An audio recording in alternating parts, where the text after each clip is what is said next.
Imetimu saa 1 kamili saa za Afrika ya Mashariki, nikitumai kwamba mzima popote pale ulipo. Hujambo na karibu katika upeo wa TV47, tukiangazia yaliyo humu nchini sawa na mataifa ya kigeni. Kwa sasa haya ndio yaliyo.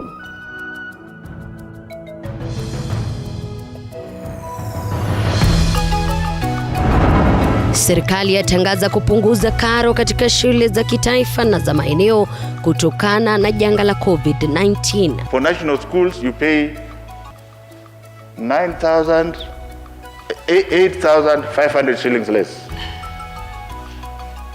And for all the other schools you pay 5,500 shillings less. Huzuni na majonzi za tanda huko Nakuru. Mwili wa afisa wa polisi John Ungana aliyedaiwa kuuawa na mwenzake Caroline Kangogo ukielekea kuzikwa. Ninaomba ameacha wajane wachanga, watoto wachanga. Serikali, John alikuwa breadwinner, babangu ana retire next year. Naenda alikuwa macho kwetu. Familia yake inataka haki. Na viongozi wa chama cha UDA wapuuzilia mbali madai kwamba walikiiba chama hicho. Process was done through serious consultation and agreement with those who occupy the offices of PDR. And I want to repeat, the law was applied.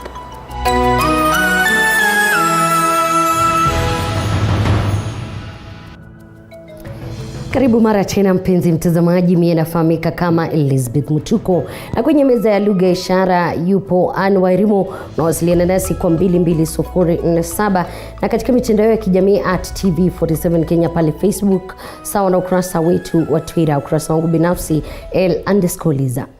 Mahakama ya Leba jijini Nairobi imesitisha kwa muda utekelezaji wa mageuzi yanayoendelezwa katika chuo kikuu cha Nairobi. Hii ni kufuatia kesi iliyowasilishwa mahakamani na muungano wa wafanyikazi wa vyuo vikuu WASU. Maina alihudhuria kikao hicho na hapa taarifa yake. Naibu Chancellor wa chuo kikuu cha Nairobi Profesa Kiama Gitahi amepigwa breki na mahakama ya Leba kuendelea kutekeleza mageuzi katika chuo hicho. Nafasi zilizokuwa zimeondolewa na amri ya kufunga kwa baadhi ya vyuo imefutiliwa mbali kwa sasa hadi kesi hiyo itakaposikilizwa na kuamuliwa. Kulingana na wakili Titus Koseo kwa niaba ya muungano wa wafanyikazi wa vyuo vikuu nchini WASU, mageuzi yanayoendelezwa na chuo hicho hayafuati sheria na kuwahusisha washikadau wakiwemo WASU, viongozi wa wanafunzi, Wizara ya Elimu, Tume ya Uajiri nchini na Tume ya Elimu kwa vyuo vikuu. Walioshtakiwa kwenye kesi hii ni chuo kikuu cha Nairobi, baraza la chuo hicho cha Nairobi, waziri wa elimu Profesa George Magoha, mwanasheria mkuu, tume ya uajiri nchini PSC na tume ya elimu kwa vyuo vikuu. WASU inahoji kuwa mageuzi haya yatapelekea wanachama wake kupoteza ajira na vile wanaopewa vyuo vipya na naibu chancellor watakuwa kwenye afisi hizo kinyume cha sheria. Aidha, WASU inahoji kuwa mageuzi haya yamepelekea chuo hiki kukosa utulivu. Asante sana Mwangi Maina. Namna Rais Uhuru Kenyatta amezindua vifaa vya kwanza vya kutoa vipimo vya haraka kwa malaria katika kaunti ya Kilifi. Vifaa hivyo vinatarajiwa kupiga jeki pakubwa vita dhidi ya ugonjwa huo unaoathiri pakubwa mamilioni ya Wakenya. Rais Kenyatta pia amezindua matumizi ya ndege zisizo na rubani maarufu drones zitakazotumika kunyunyizia dawa maeneo yaliyosheheni mayai ya mbu ili kudhibiti maambukizi ya ugonjwa wa malaria. Joshua Sari na kile cha habari hiyo. Vita dhidi ya malaria vimepigwa jeki baada ya Rais Kenyatta kuzindua vifaa vya kwanza vya kutoa vipimo vya malaria nchini katika kaunti ya Kilifi. Wakati huo huo, Rais Kenyatta alizindua utumizi wa ndege zisizoendeshwa na rubani maarufu drones katika kupulizia kemikali mayai ya mbu wanaosababisha malaria. Rais Kenyatta akisema uzinduzi huo utaendeshwa kwa utaratibu hadi kwenye kaunti zote zinazoripoti visa vya maambukizi ya malaria. Lakini leo tuko na teknolojia ambayo itatuwezesha kufika pahali ambapo hapo mbeleni hatungefika, na tunataka kuitumia. Rais Kenyatta ambaye ni mwenyekiti wa muungano wa viongozi wa barani Afrika kuhusu malaria ALMA alishuhudia utumizi wa ndege hizo ambazo zina uwezo wa kufika sehemu binadamu hawezi fika kunyunyiza dawa ya kuua mayai ya mbu. Lakini sahi kijana mmoja peke yake ukimpatia drone moja atakufanyia kazi ile. Kwa hivyo bila shaka idadi ya wagonjwa ambao wanasumbuliwa na malaria bila shaka itaenda chini kwa kutumia teknolojia hii. Naye waziri wa afya Mutahi Kagwe akitoa hakikisho kuwa wizara ya afya imeweka mikakati ya kuzuia magonjwa mengine licha ya changamoto zilizopo za janga la corona. We want to move in all diseases, not just in malaria, but in other diseases. We want to move from a philosophy and policy of curative measures and emphasize more on prevention. Kulingana na kituo cha kudhibiti na kuzuia magonjwa CDC, inakadiriwa kuwa visa vipya milioni 3.5 na vifo 10,700 vitokanavyo na malaria huripotiwa nchini kila mwaka. Maeneo ya magharibi na pwani yakiorodheshwa kuathirika zaidi. Imekuwa siku ya majonzi katika kituo cha polisi cha Nakuru. Familia, maafisa wa polisi na marafiki wakitoa heshima zao za mwisho kwa afisa wa polisi John Ogweno aliyedaiwa kuuawa na mwenzake Caroline Kangogo katika kituo cha polisi. Mwili wa Ogweno kisha umesafirishwa hadi kijiji cha Sengre, eneo bunge la Rachonyo, kaunti ya Homa Bay kwa mazishi hilo. Willy Dennis Njiru na ukitoa taarifa hiyo. Hali ya majonzi na simanzi iligubika kituo cha polisi cha Kasarani mjini Nakuru hii leo, wakati jamaa na marafiki waliungana hapa ili kumpa mkono wa buriani mwenda zake George Ongweno anayedaiwa kuuawa na afisa wa polisi mwenzake Caroline Kangogo kwa kumpiga risasi. Familia ikizungumzia pengo kubwa lililoachwa wazi na mauti yake, kwani alitegemewa pakubwa. Tunaacha watoto wachanga, mwenyewe pia bado kwa kijana mchanga ambao siku zake kuishi dunia pia ilikuwa bado. Lakini wamebaki tabaki nao. Babake Ongweno, Edward Ouru, akitaka kuwa na mwafaka wakati matatizo miongoni mwa askari yanapotibuka. Johnny at a time that he was taking up. What I can say, that the colleagues at work, the police officers, such incidents at least should at least be minimized, because at least we should be sober enough, like in the old cases when people were sober enough. Haya yanajiri huku afisa wa polisi Caroline Kangogo aliyedaiwa kujitoa uhai kwa mtutu wa bunduki kaunti ya Elgeyo Marakwet wiki jana akitarajiwa kuzikwa kwao Jumamosi juma hili. Isiwe hii ndo njia ya kusuluhisha maneno kwa maskari. Ni kitu ya uchungu sana. Hasa kwa kijana mdogo kama Ogweno. Ogweno hakuwa na shida na mtu. Niko tu na huzuni kama wanaweza consider mzee, wajane na hata watoto wadogo. Mtoto wake wa kwanza ndio graduate class 1, anaingia class 1. Na kila mmoja safari yake itafika, ni vizuri kujiandaa. Willy Dennis Njiru, TV47. Bila shaka unaendelea kuwasiliana nasi kwa 22047 na katika mitandao ya kijamii @TV47 Kenya, pale Facebook sawa na ukurasa wetu wa Twitter. Maoni yako siku zote huwa anasema yanakubalika. Ni afueni kwa wazazi baada ya waziri wa elimu Profesa George Magoha kuagiza karo ya shule za upili kupunguzwa. Kufuatia agizo hilo la shule za kitaifa zinatarajiwa kupunguza karo yake kwa shilingi 8,500, ilhali shule zingine zinatarajiwa kupunguza karo hiyo kwa kiwango cha shilingi 5,000. Itakuwa afueni kwa wazazi ambao wamekuwa wakijikuna vichwa kuhusu karo ya watoto wao shule zitakapofunguliwa wiki ijayo baada ya likizo fupi. Waziri wa Elimu Profesa George Magoha ameagiza kupunguzwa kwa karo, huku shule za kitaifa zikitarajiwa kupunguza karo kwa shilingi 8,500, huku shule za kaunti zikitakiwa kupunguza karo kwa shilingi 5,500. Hii ina maana kwamba shule za kitaifa zitalipwa shilingi 45,054 kwa kila mwanafunzi, huku shule za kawaida zikilipwa shilingi 35,035. And Dr. Ntamburi, convey this message to your leader that it would be better if you take action yourself. If you don't take, the government of the Republic of Kenya shall take action. We cannot allow this. Let us not assume that all the children come from families that have got money. Hata hivyo, kumekuwa na madai ya ulaghai katika baadhi ya shule ambapo wazazi wamesukumwa kulipa karo zaidi kwa minajili ya muhula unaofuata, swala ambalo limezua maswali chungu nzima ya iwapo shule zina uwezo wa kifedha kuendeleza shughuli za shule au la. Wizara ya Elimu kwa sasa ipo mbioni kufanikisha 100% ya mpito wa wanafunzi waliokamilisha darasa la 8 kujiunga na kidato cha kwanza ili kumaliza masomo ya shule za upili. We have recruited 28,700 teachers since the 100% transition policy became effective in 2018 at a cost of 14.4 billion. Wizara ya Elimu kwa ushirikiano na benki ya Equity imezindua mpango wa ufadhili wa masomo kwa wanafunzi 9,000 kutoka kaunti mbalimbali nchini.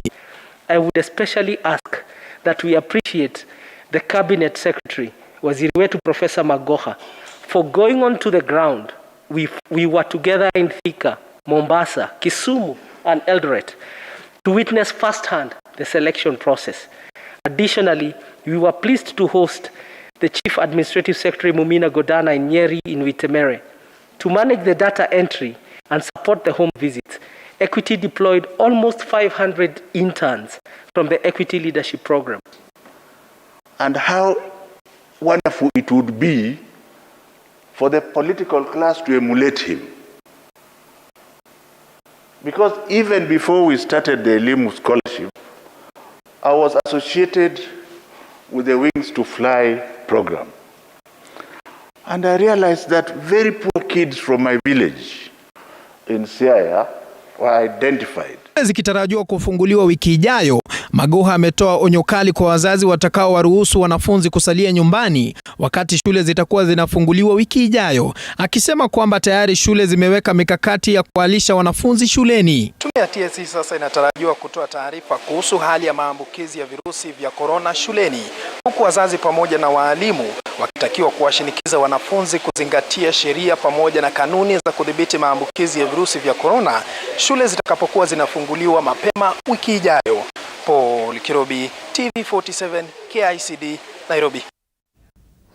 Safari ya kutafuta makamishna 4 katika tume ya uchaguzi na uratibu wa mipaka nchini IEBC imefika kileleni hii leo, zoezi hilo likitarajiwa kukamilika hapo kesho. Wagombea 3 waliojiwa leo, kila mmoja akishikilia kwamba ndiye bora zaidi kwa kamishna wa IEBC.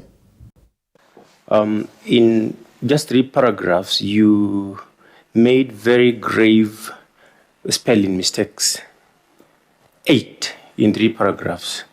Of words like equipped, maintaining, exclusion, privilege, safeguard, commissioner, and so on and so forth. Why would you say that happened?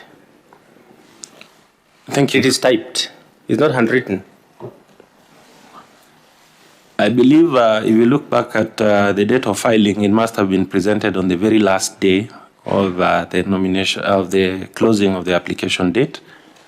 It must have been an error or an inadvertent omission on my part, for which I take responsibility. Because I was a presiding officer, and my polling station where I was, there were no challenges. There was nothing that came out of my polling station or irregularities that came out of that polling station, because I was in charge of that polling station, and the voting was smooth. So even for 1988, you would still be comfortable to use that adverb successfully. successfully conducted. Because that was a system that time. That was a system. Yes. Thank you very much. Yeah. So what will you do as a commissioner to ensure meaningful engagement of ordinary Kenyans in electoral management? Thank you, Ms. Mayor. One of the things I would do is to let stakeholders know that Wanjiko is a stakeholder. Okay. She's an equal stakeholder with a chair on the table. It is what you bring on the table, because when you need a vote, you go. Bila shaka mpenzi mtazamaji, imefikia wakati wangu wa kuchukua mpumziko kidogo. Mwenye riwaya anasema hata askari wanakuanga na mawazo kama watu wengine. Na Tule Fredrick anasema akiwa kule TV47 Machakos ndio nyumbani.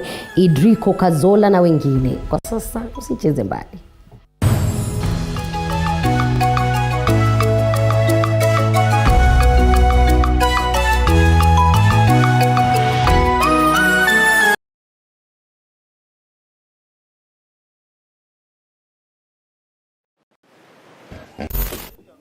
Yo sijakula hata unataka nikufe kabla ni. I don't like it.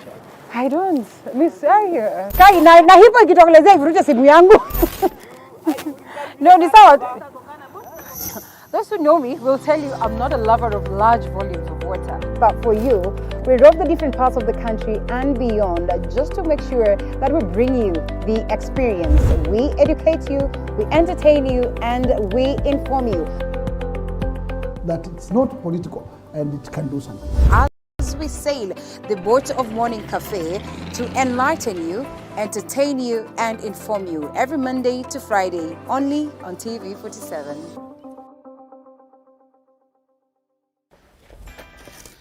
Woo. Construction can be quite a task, but how do you move from finding your piece of land, sourcing the right materials, getting the right labor force to put up your building? Or better yet, how do you source for a building that's already built? Just a small size of land can suit just a big maisonette because you are going high. How do you ensure you get the right finishes to bring out the aesthetic value of your property and make it not only look good, but also feel good? The buyers in this area are the buyers who are able to pay cash.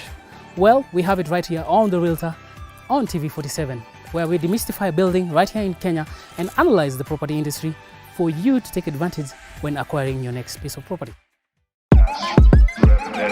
Every February, we hear men joking about going to a men's conference on Valentine's Day. We laugh about it, the lucky ones end up having a decent Valentine's Day, and we move on.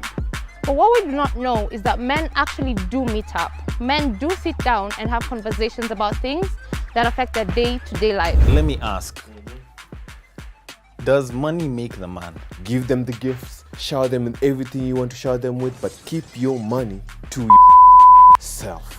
I, for one, have always been curious as to what goes on in a man's mind, specifically an alpha male's mind. Adam, yule kwa Biblia anasema ni mtu wa kwanza duniani. Wewe unadhani kama angekuwa hana yale matunda, hana ile garden yake pale ya kukaa, angekuwa tu ni mdomo tu anamfuata Hawa. Oya, mimi ni Adam. Welcome to the men's conference, where we make men alpha males. My name is Archie, the only female allowed at the conference. My name is Monica Nyashira Njogona. I am a wife and a mother of 3, and I am a crochet ambassador. This began some years ago when I could not find a white-collar job. I had done a course in IT. I looked for jobs everywhere and I could not find one. So I had a lot of time in my hands, and I had an idea to do crochet. So we have a WhatsApp group. There are about 3 WhatsApp groups. They are actually full.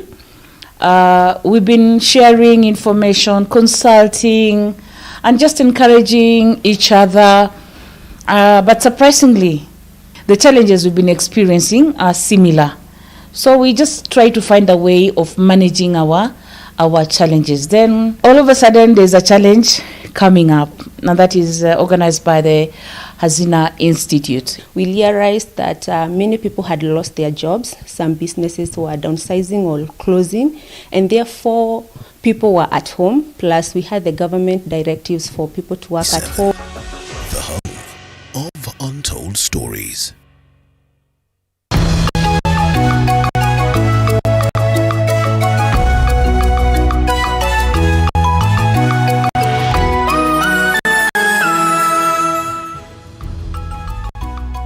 Karibu tena mpenzi mtazamaji. Naibu wa Rais William Ruto amewakemea vikali wanasiasa wanaoendeleza siasa za ukabila, kidai kuwa viongozi kutoka Mlima Kenya wanaomuunga mkono hawana nia mbaya na kuwa wana uhuru wa kumuunga mkono yeyote.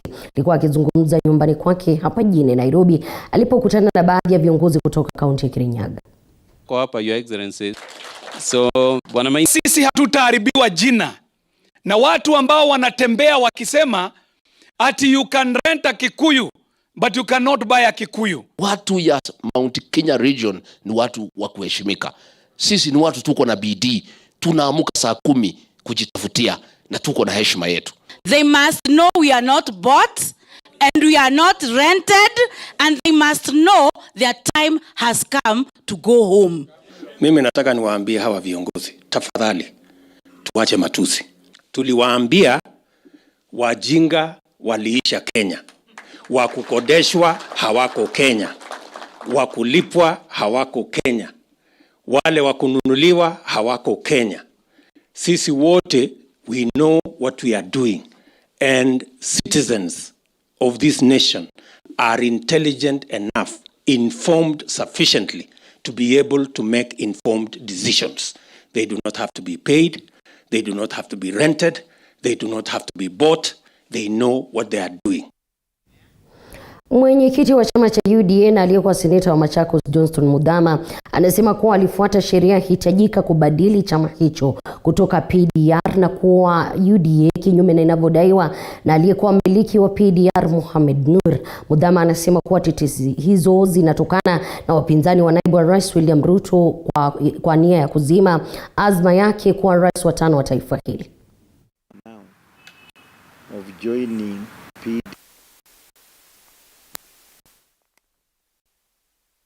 law. So when we got in, we decided to change the name of the party. That process was done through serious consultation and agreement with those who occupied the offices of PDR. And I want to repeat, the law was applied. They signed all the necessary and required documents that needed to be signed to implement the whole process. So there was no shortcut that was used at all. And since now they have gone to court, we will also go there as UDA. They will state their case, we will state our case based on our defense, and the court will rule. We are used to these games. And I told you, if this tree goes down, we will find a solution.